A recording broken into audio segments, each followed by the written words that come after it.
적용학습 고전시가 3번에 나와 있는 시조를 함께 공부해 보도록 하겠습니다. 자, 우리 고전문학을 공부하게 되는데, 고전문학은 어느 정도 좀 정해진 그런 범위가 작품 수도 좀 정해져 있고, 또 작품의 주제도 어느 정도 좀 상투적이고 전형적인 그런 주제가 많이 나오고 있죠. 이 대략 네 가지 정도 여러분들이 기억을 하고 공부를 하면 좋을 것 같습니다. 자, 알고 있는 사람들은 뭐 어렵지 않은 내용인데 다시 한번 들어본다는 생각 가지고요. 첫 번째는 선비의 지조와 절개, 변하지 않는 뜻을 가리키는 거죠. 그 다음에 연군이라는 거는 임금을 사랑하는, 임금을 걱정하는 마음이 연군이고, 우국은 나라를 또 걱정하는 마음이죠. 그래서 이 옛날에는 임금이나 아니면은 나라나 결국 임금이 곧 나라라는 그런 의식이 있었기 때문에 같은 의미라고 보면 되겠습니다. 이런 주제가 하나 있고요. 또 하나는 자연을 즐기는 것. 그러니까 속세를 벗어나서 자연을 즐기고 자연 속에서 만족하고 자족하며 살아가는 삶의 자세를 보여주는 그런 작품들이 있죠. 욕심이 없다는 표현인데요. 무심이란 말은. 그래서 세상 물질, 명예에 대한 욕심을 버린다는 얘기고요. 또 세속을 벗어난다. 세상을 벗어나서 자연 속에서 즐겁게 지낸다. 이런 탈속의 의미를 가진 그런 작품들이 있습니다. 세 번째는 현대시나 고전시가나 같은데요.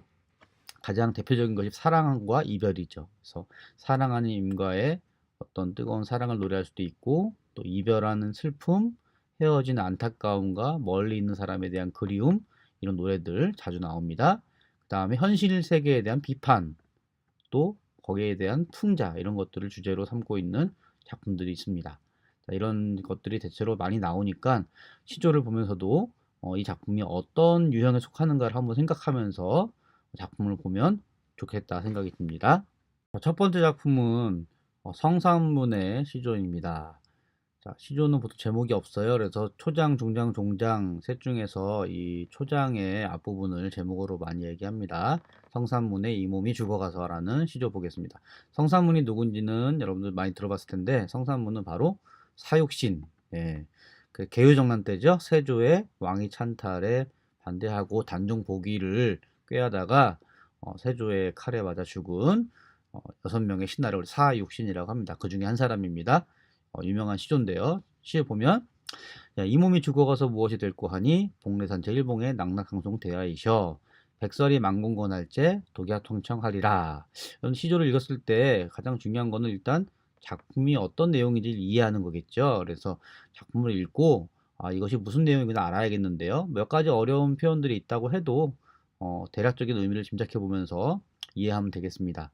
그래도 좀 알아두면 좋을 만한 것들이 복례산이라는 산이 나오죠. 그냥 산 이름이구나 생각하면 되는데 신선이 사는 산이다 정도 기억하면 되겠고요. 그 다음에 만건곤이라는 표현 나오죠. 만건곤, 건곤이 하늘과 땅이죠. 하늘과 땅에 가득하다, 온 세상 가득이란 뜻으로 이해하면 되겠습니다.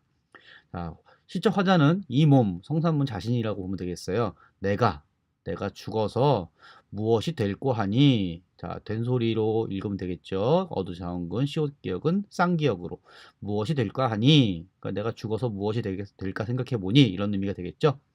복례산 제일봉, 산, 예, 아주 신선들이 사는 그런 영험한 산인데 그 산의 가장 높은 봉우리 제일봉에 낙낙장송이 되어 있어, 이런 뜻입니다. 낙낙장송은 송자가 소나무 송자죠. 큰 소나무예요. 가지가 축축 늘어진 큰 소나무. 소나무가 되겠다. 우리 애국가에도 보면은 남산리에 저 소나무가 나오죠. 자, 소나무가 되겠다. 근데 그 소나무가 어떤 소나무냐 하면 백설이 만건곤 할 때, 흰 눈이 온 세상을 가득 덮을 때, 그러니까 눈이 막 내려서 세상이 하얗게 다 물든 거죠. 그런 세상에서 나 혼자서 말 푸르고 푸르겠다. 독야청정은 푸르다, 홀로 푸르다는 뜻입니다. 그래서 흰 눈이 가득 내려서 온 세상이 하얗게 되었을 때도 나는 그 소나무의 푸른 빛을 잃지 않고 나 혼자만이라도 푸른 모습을 간직하고 있겠다, 이런 얘기죠. 우리 소나무는 대체로 문화 작품에서 나왔을 때, 고전 문화 작품에서 어떤 역할을 하나요? 소나무가 뭘 상징하나요? 예, 지조와 절개. 그렇죠. 소나무가 보통 지조, 절개를 나타낸다라는 거 알고 있을 겁니다. 소나무뿐만 아니라 뭐 매화, 난초, 국화, 대나무 이런 것들이 모두 다 지조와 절개를 나타내죠. 매화,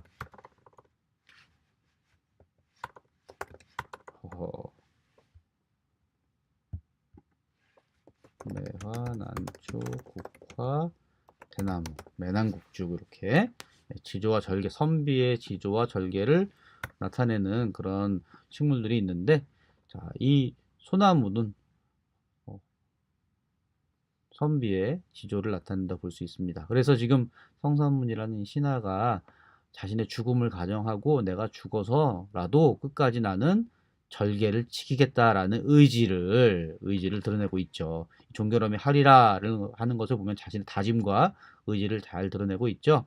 자, 그럼 백설은 뭘까요? 백설은 지금 흰 눈이죠. 흰 눈은 보통 예쁘고 아름답고 좋은 의미로 사용될 때도 있지만 뭐 시에 따라 달라요. 맥락에 따라서 다릅니다. 여기서는 백설이 바로 세상을 가득 덮었어요. 온 세상을 가득 덮었어요. 이 백설은 여기선 세조의 어떤 왕위 찬탈 또는 포갑 정치 이런 것을 이야기한다고 볼 수 있죠. 여기 나오는 백설은 좀 부정적인 모습을 가진다. 부정적인 거다. 백설은 부정적인 거고 소나무는 긍정적인 시어다라고 보면 되겠죠. 소나무는 긍정적인 것이다. 그래서 아이고 문제가 되어버렸네. 자, 소나무와 눈을 대비시켜서 색채를 대비시켜서 자신의 지조와 절개를 더 잘 드러내고 있는 그런 시조다. 이렇게 이해를 하면 되겠습니다. 그러니까 어렵지 않은 시조였고요. 다음 두 번째 시조 보겠습니다. 박효관의 시조인데요. 자, 이 시조를 읽어보면 꿈이라는 상황이 나와요. 꿈. 그리고 화자가 지금 겪고 있는 현실의 상황은 님과의 이별이죠. 꿈에서는 님을 만나는데 현실에서는 님이 없는 거죠. 자, 그래서 님과 함께 있지 못하는 안타까운 마음과 님에 대한 그리움을 꿈이라는 상황을 상정해서 표현을 하고 있습니다. 간단하게 보겠습니다. 꿈에 왔던 님이 깨어보니 간데 없네, 이런 뜻이죠. 그러니까 꿈속에 님을 봤는데 잠에서 깨어보니까 님은 사라지고 없더라, 이런 얘기죠. 탐탐이 괴던 사랑 날 버리고 어디 간고. 탐탐이 괴던 사람, 이 괴다라는 말은 사랑하다라는 말입니다. 그러니까 탐탐이는 우리 호시탐탐이란 말이 있죠. 이렇게 원래 뜻은 좀 이게 호랑이가 쳐다보는 것처럼 노려본다 이런 뜻인데 여기서는 뭐 사랑하는 사람을 노려본다는 건 좀 어울리지 않는 것 같고 사랑한다는 어떤 사랑스럽게 쳐다본다 정도로 생각하면 좋을 것 같아요. 그래서 탐탐이 괴던 나를 이렇게 아주 많이 사랑하던 그 정도 의미로 봅시다. 많이 사랑하던 그런 사랑이 깨어보니까 나를 버리고 어디 갔느냐 이런 자신의 현실을 이야기하는 거죠. 꿈속이 허사라 망정, 허사이라 망정. 이게 무슨 말인가요? 꿈속에서 님을 만났던 그 일이 헛것이다, 헛일이다. 하지 그럴지언정 그렇다 하더라도 자로 자주 되게 하여라. 자주 보고 싶구나 이런 거죠. 꿈에서 깼을 때 님이 없기 때문에 실망스럽긴 하지만 그래도 꿈에서나마 님을 자주 보고 싶다. 이 말은 다시 바꿔 말하면 그만큼 님을 향한 나의 사랑이 나의 그리움이 간절하다. 아주 지극하다. 님을 많이 보고 싶은데 현실에서 만날 수 없으니까 꿈에서나마 보고 싶다라는 거죠. 자, 이런 표현들을 통해서 이런 내용을 통해서 화자가 겪고 있는 이별의 상황과 그 이별 상황 속에서 느끼는 그리움의 정서를 잘 드러낸 그런 시조라고 볼 수가 있습니다. 세 번째 시조를 같이 볼게요. 사설시조가 한 편 나왔습니다. 사설시조는 어떤 시조가 사설시조인가요? 평시조와 다르게 초장, 중장, 종장 중에 뭐 초장이나 중장 혹은 뭐 중장이나 종장 이렇게 있는데 보통 두 장 이상이 좀 길게 늘어난 그런 시조를 사설 시조라고 합니다. 대체로 이렇게 중장이 많이 길게 눈에 띄게 늘어나죠. 자, 시의 내용 보겠습니다. 창내고조 창을 내고조 이내 가슴에 창내고조 반복되고 있죠. AABA 구조입니다. AABA 고모장자, 세살장자, 크로장자, 여다지에 암돌적이, 수톨적이, 크나큰 장돌이로 뚝딱바가 이내 가슴에 창내고조, 창내고조 반복되고 있죠. 앞에 나왔던 것들은 각주에 나와 있는 것처럼 뜻을 보면 창문 이름이고요. 그 다음에 문이 잘 열리고 닫히게 만드는 그런 돌적이라는 거는 문고리를 말하는 거고요. 그다음에 장도리는 망치 같은 거죠. 그러니까 이런 것들을 이용해서 망치와 뭐 뭐라고 해야 되나? 경첩 같은 거죠. 경첩이나 이런 걸 이용해서 문들을, 창문을 만들겠다. 또 어디에 만드느냐 하면 가슴에, 나의 가슴에 지금 창문을 만들겠다 이렇게 말하고 있습니다. 자, 사람의 마음에, 가슴에 창을 낸다는 게 사실은 불가능하죠. 불가능한 건데 그 불가능한 상황을 가정해서 창문을 만들고 싶다고 합니다. 왜 창문을 만들고 싶은가? 종장에 보면 답이 나오는데요. 이따감 하 답답할제 여다전화 볼까 하노라. 이 사람이 마음이 참으로 많이 답답할 때, 마음이 답답할 때 이 마음의 창을 열고 싶구나. 그러니까 화자가 처한 상황이 정확하게 어떤 건지 잘 드러나지 않지만 그 정서는 답답함이라는 거죠. 얼마나 답답하면, 뭔가 막힌 게 있으면, 해결되지 않는 문제가 있으면 이런 것들을 해결하고 싶어서, 풀어보고 싶어서, 자신의 마음에 쌓여있는 갈등을 해결하고 싶어서 창문을 내고 싶어 하는가. 자, 이런 것들을, 그 마음을, 답답한 마음을 풀고 싶은 그 간절한 마음을 표현한 그런 사설 시조라고 할 수 있습니다. 자, 앞에서 봤던 시조들과는 좀 다르게 이게 중장에 특히 좀 길게 늘어나 있는데, 중장의 내용 그다지 복잡한 게 아니에요. 그냥 쭉 나열해 놓은 거예요. 창문, 뭐 고무장제, 사슬장제, 가로 이렇게 좌우로 여닫는 거, 좌우로 열고 닫는 문, 또 앞뒤로 밀어서 당겨, 안팎으로 밀어서 당겨서 여는 문, 이런 문의 종류를 나열한 건데, 이런 어떤 과장과 열거, 이런 방법으로 중장을 길게 늘어놓으면서 뭔가 좀 재미를 주는 거죠. 이런 재미를 이끌어내는 좀 해학적인 그 재미를 느낄 수 있는 그런 시조입니다. 결국은 답답한 마음을 풀고 싶다라는 말을 재미있게 표현한 거라고 볼 수가 있어요. 여기에 있는 내용을 먼저 보겠습니다. 자, 밑에 나온 시조를 먼저 볼게요. 자, 이색이라는 고려의 신화, 고려 유신의 작품입니다. 자, 이성계가 위화도 해군으로 이제 조선을 건국하게 되죠. 고려는 멸망하게 되는데 그 고려의 신하였던 사람이죠. 시조의 내용은 이렇습니다. 백설이 잦아진 고래. 백설은 흰 눈이죠. 흰 눈이 잦아진다는 얘기는 이제 그치고 사라지는 의미예요. 백설이 흰 눈이 사라진, 내리지 않는 그런 골짜기에 구름이 머흐레라. 구름이 머흘레라는 머흘달에서 온 말인데 험하다, 이런, 구름이 험하구나, 구름이 많이 꼬여 있다, 이런 얘기 좀 되겠죠. 자, 반가운 매화는 어느 곳에 피었는고. 자, 매화는 언제 피는 꽃인가요? 네, 겨울이 지나고 봄이 될 무렵, 아직 눈이 채 녹지 않았을 때에 눈 속에서 피는 꽃. 그래서 매화는 선비의 지조와 절개를 가리킨다라고 얘기했죠. 자, 이런 매화를 화자는 기다리고 있는 거죠. 매화가 나타났으면 좋겠다. 빨리 봤으면 좋겠다. 반갑게 맞이하고 싶은 마음으로 매화를 기다리고 있는 거죠. 근데 발견할 수는 없어요. 아직 어느 곳에 피었는가 라고 물어보고 있으니까 피었는지 안 피었는지 몰라서 찾고 있는 것 같아요. 기다리고 있는 겁니다. 석양 지는 해에 홀로 서 있어. 근데 화자가 지금 여러 사람과 함께 있는 것이 아니라 홀로 있죠. 외로운 처지에 놓여 있습니다.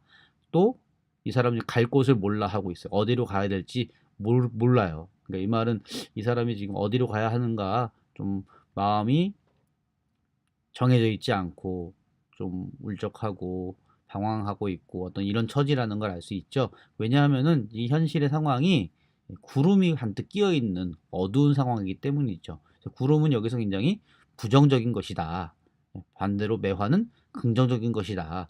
구름이 가리키는 것은 역사적인 배경으로 본다면은 뭐 조선의 세력이죠. 새로운 왕조를 건설하는 세력들을 말하는 것이고, 백설이라는 거는 흰 눈인데 여기서 백설은 아마도 백설이 사라진 다음에 구름이 이곳에 꼬여들었으니까 고려의 어떤 신하들이나 고려의 어떤 왕조라든지 이런 것을 말하는 겠죠. 그래서 백설, 여기서 백설은 긍정적인 의미를 가진다고 볼 수가 있어요. 백설이 잦아진 곳, 백설이 사라진 곳, 그곳에 이제 구름이 꼬여 있다. 구름이 한참 험하게 꼬여 있다는 얘기죠. 이곳에서 지금 자신과 함께 뜻을 같이 할 어떤 매화와 같이 지조와 절개를 지닌 그런 사람을 찾고 싶은데 찾을 수 없다는 거죠. 찾을 수 없고, 그래서 안타깝다. 나만 혼자 외롭게 있구나라는 그런 안타까운 마음을 노래한 그런 시조라고 보면 되겠습니다. 자, 네, 복에 나와 있는 글은요, 시조의 갈등 해결 방식을 설명한 글인데 이런 글은 한번 잘 읽어보고 정리해보는 것도 좋을 것 같아요. 자, 먼저 첫 번째는 갈등을 해결하기 위해서 어떤 다른 상황, 현실에서 벗어난 다른 상황을 상정해 보는 거죠. 불가능한 상황을 상상하거나 현세 이후를 떠올리거나 어떤 선언적 태도, 어떻게 하겠다라는 의지를 표현하는 것 등이 있는데, 첫 번째 시조가 여기 선언적 태도를 취하는 것과 연결이 되었어요. 그 다음에 두 번째는 꿈을 현실에서 안 되니까 꿈이라는 공간 속에서 갈등을 해소하는 방식이죠. 자, 두 번째 시조에 님을 꿈에서나마 자주 만나고 싶다라고 얘기했던 두 번째 시조가 있었죠. 그 다음에 그 밖에 상황을 우스운 것으로 만들어 미안합니다. 상황을 우스운 것으로 만들어서 갈등을 해결해 보려는 그런 희화화의 방식을 쓰는 것도 있었는데, 사설시조에서 아까 창내고자 사설시조에서 중장에 보면 이런 나열과 또 반복과 열거 이런 걸 통해서 어떤 희화화 해학적인 방식의 방법도 나타났습니다. 그리고 그 밖에 갈등 해결이 되지 않을 때는 그것이 마음속에 깊은 슬픔, 한이라는 거는 해결할 수 없고 마음속에 응어리져 남아있는 그런 슬픔, 아주 깊은 슬픔을 말하는 거죠. 이런 한으로 나타나기도 한다라고 했습니다. 자, 이런 내용들을 바탕으로 수업 시간에 다시 한번 공부를 해볼 거고요. 그 다음에 여러분들이 또 문제를 푸는데도 어려움이 없도록 공부를 하면 되겠습니다. 오늘 여기까지 하고 일단 내용을 마치겠습니다. 수고하셨습니다.